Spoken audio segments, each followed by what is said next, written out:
Let's go!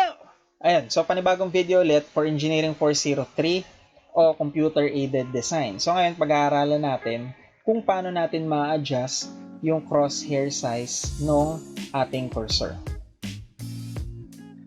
So mabilis na video lang to. So kung mapapansin nyo, ang ating default crosshair size sa ating cursor ay ganito kalaki, no? Kung ano yung nakikita nyo sa screen ngayon. So may mga times kasi na dapat nating i-adjust yung crosshair size depende kung saan tayo komportable. Tulad ko, mas komportable ako sa mas malaking crosshair size. So ngayon, paano ba natin mapapalitan yung crosshair size na to? So, gagawin lang natin punta tayo sa options. So that's right click, options, nasa pinakababa. At punta tayo dito sa display tab ng options. So display tab, hanapin yung crosshair size dito sa bottom right ng window. So may makikita kayo ditong crosshair size. So yung default na crosshair size is 5 kapag inopen nyo yung CAD for the first time. So magre-range siya from 1 as yung pinakamaliit and 100 as yung pinakamalaki. So sa case ko, mas sanay ako na naka-maximum yung crosshair size. So gawin ko, lagay ko siya sa 100, apply. Okay. So kung papansin nyo, nag-extend yung X and Y na crosshair dun sa buong screen. So kapag ginalaw ko yung aking cursor, yung crosshair ay naka-extend pa rin dun sa buong screen. So ano ba yung reason ko kung bakit gusto kong naka-maximum o naka-100 yung crosshair size na gagamitin ko? So ang reason ko kasi, meron kasi tayong may encounter sa drawing na dapat tama yung alignment. Ibig sabihin, may sinusunod siya na straight line.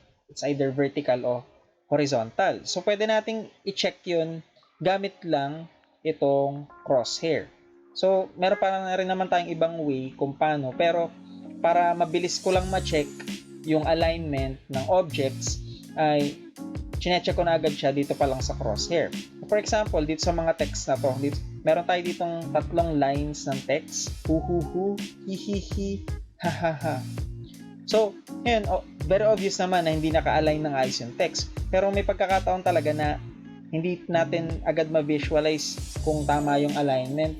Pero, ang gagawin ko lang para ma-check ko, tatapat ko lang dito sa isang text, say dun sa first line, sa hu, yung aking crosshair. So, pag chinek nyo dun sa Y ng crosshair, hindi lumapat yung dalawang text sa baba. So, ibig sabihin, wala sa alignment yung text. So, by simply using the crosshair, syempre, na-check na agad natin kung naka-align ba ng tama yung text. So, another example, like kung titingnan natin yung other objects, kunwari, lines, kung sila ba ay collinear, no? O nasa iisang path.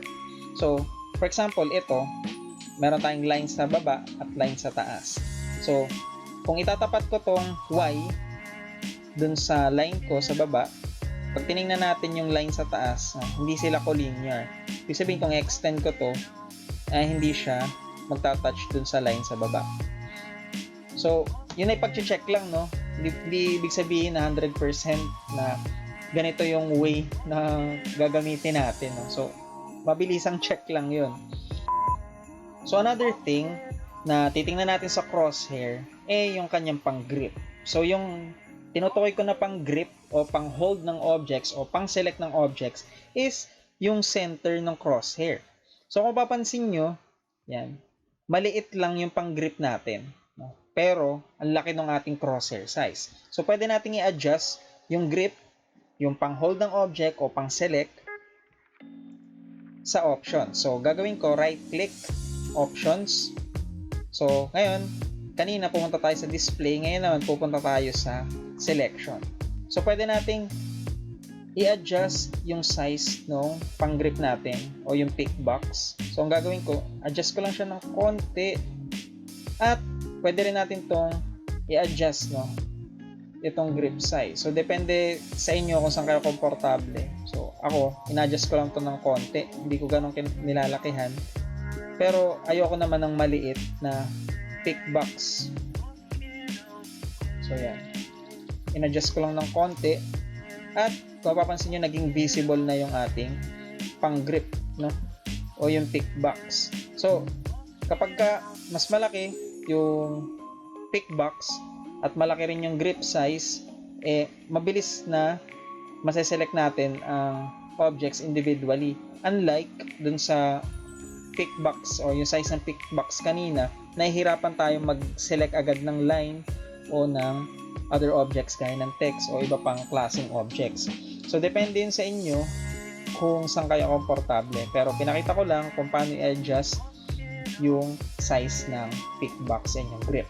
So yun, hanggang dito na lang muna sa video na to. Sana may natutunan kayo and see you sa next video. Brr!